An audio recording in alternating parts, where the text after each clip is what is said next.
Hello, Fire Summit. This is Andrew Baldwin from Belfry Middle School in Pike County, Kentucky. I teach 8th grade integrated science, and I have a project with outdoor greenhouse classroom. And our question was, how will creating an interactive classroom foster a sense of responsibility as measured by individual journal entries and data collected through a log of hours and student surveys show an increase of test scores from the pre-test to post-test score data. So we're looking at how creating this interactive environment may help the test scores, same student, same test, see if working hands-on with the kids, being outdoors as much as possible, if that will help them with their test scores, make it more interesting for them. So our timeline breaks down like this. The fall of 2021, students take a pre-test. And the fall of 2021, the seeds are planted and started indoors. We're getting ready to start that process right now. We have ordered our materials. We had to wait for it to get cold enough to necessitate a greenhouse so that we didn't get some false growth or get the greenhouse too hot. It's a prefabricated greenhouse. We'll talk a little more about that later in the presentation. In the winter of 2021, we will build and establish the greenhouse out on our school property. We have a place picked out for that here on campus.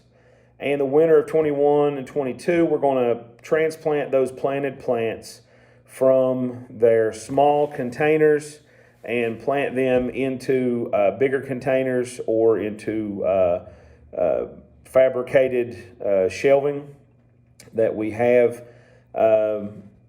in our greenhouse. And then we're going to plant more seeds to grow some various things. The spring of 2022, the plants are going to be harvested, and they've got a little project to do at the end with that they've chosen.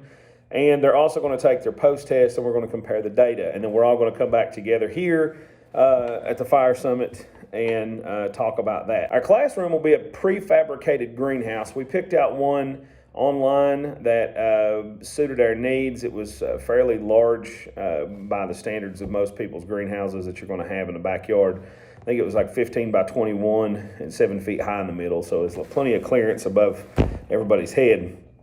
It's going to be a hands-on learning through the building of the classroom. Even though it's prefabricated, they're going to have to put it together, and they're also going to need to fabricate and secure all the structures on the inside. We got some lumber and some pallet lumber that we have acquired, and some staples and screws and things that we will be building some shelving and using some garden tools as well. And this will be outside here on our school campus, so they'll be able to go and do that throughout the school year, weather permitting. Once the greenhouse is up, weather doesn't matter, but might be a little delay here and there because of rain from day to day getting it put together.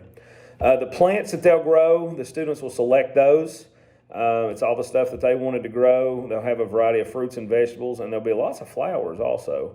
The kids have decided they wanted to do some flowers. We're going to use fresh potting soil to help foster the growth of the new plants. The area that we have selected for it is just a grassy area. It's been there since the 60s, undisturbed. So it's probably not really fertile for anything other than grass. So we decided to go with some potting soil. So we've got some tools, not only to build the structures that we'll need, but we got some hand tools to help mix up the soil and be able to pull weeds and things if something gets in there and starts growing. Students will use their own class time to take care of the plants with the tools that we purchase. I teach just about everybody in 8th grade, but only a handful of them will be in this particular class. We have a time set aside for that every day that they'll get to use that. Plus, if they get their work done, they need to go outside and work on something, they're more than welcome to do so with supervision.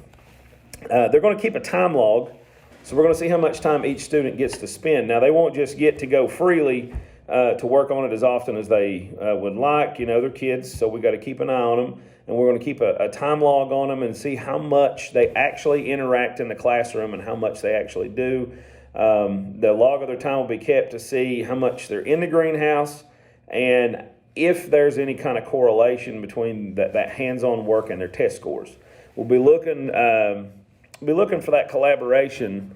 We'll be looking for that, hoping that this helps to grow an interest in science and maybe continue this on, since we have the materials now, be able to continue this on as often as we can for those kids that show an interest in science or maybe need a little boost in science.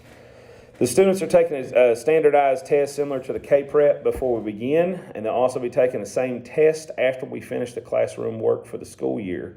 The test results will be compared, and we'll see if there's any growth.